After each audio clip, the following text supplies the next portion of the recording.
जय जय जगन्नाथ। नमस्कार। सकाळर खबर जनविजन जणुची हार्दिक अभिनंदन।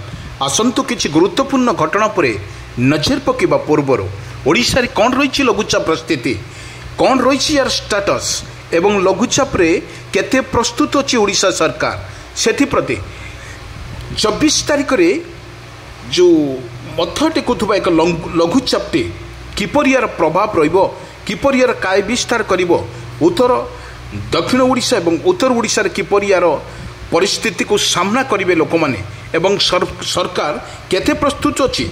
आसंतु पूरा वीडियो परे टिके नजर पके नेबा दर्शक बंधु। पुणी लघुचाप, पुणी भिजिब ओडिशा, आसुची बड़ लघुचाप। बंगोपसागर रे दाना बांधुची कि आउ एक लघुचाप।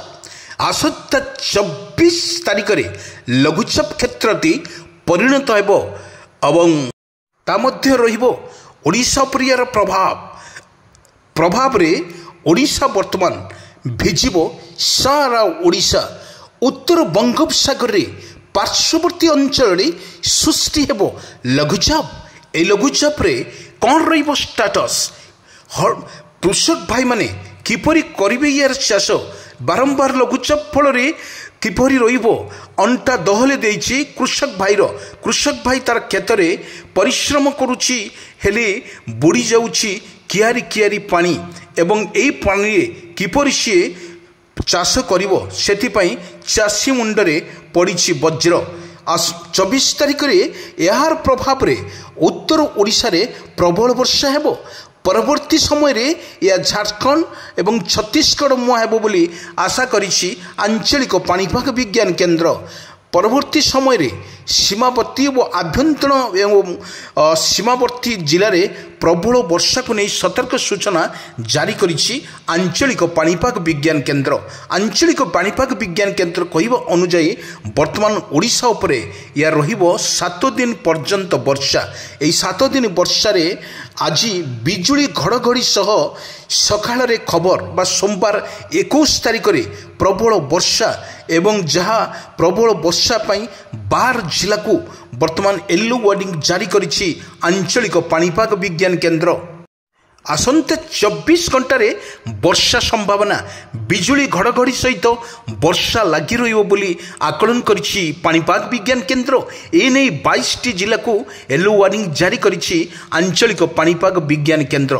सेही जिला गुडी को हेला सुंदरगढ़, झारसुगुड़ा, बरगढ़, संबलपुर, बालेश्वर जिले में हालकारु मध्यम धरणर वर्षा रही। सेहीपरि वर्तमान जहाँ देखा जाइछि सोमवार ठारू पुणी गुरुवार शुक्रवार पर्यंत यही जिला गुड़िकर मानकरे अति प्रबल वर्षा को नहीं सतर्क सूचना जारी करिछि आंचलिक पाणीपाग विज्ञान केन्द्र। गजपति जिला पाई मध्य सतर्क सूचना जारी रही। एभली पाग आसंता 24 तारिख जाए जारी रहियो बोली आकलन करिछि आंचलिक पाणीपाग विज्ञान केन्द्र। सेपटे पाणीपाग विशेषज्ञ कहते दक्षिण पश्चिम दिग को बंगोपसागर रे ओडिशारो मध्यमरु पवन बहुछि फल जलीय बाष्प सक्रिय रही। सेप्रति वर्षा हो पारे बोली आकलन मध्य करिछि आंचलिक पाणीपाग विज्ञान केन्द्र। राज्य रे 7 दिन जाए वर्षा रहियो। आज पाई 21टी जिला को येलो वार्निंग करिछि आंचलिक पाणीपाग विज्ञान केन्द्र।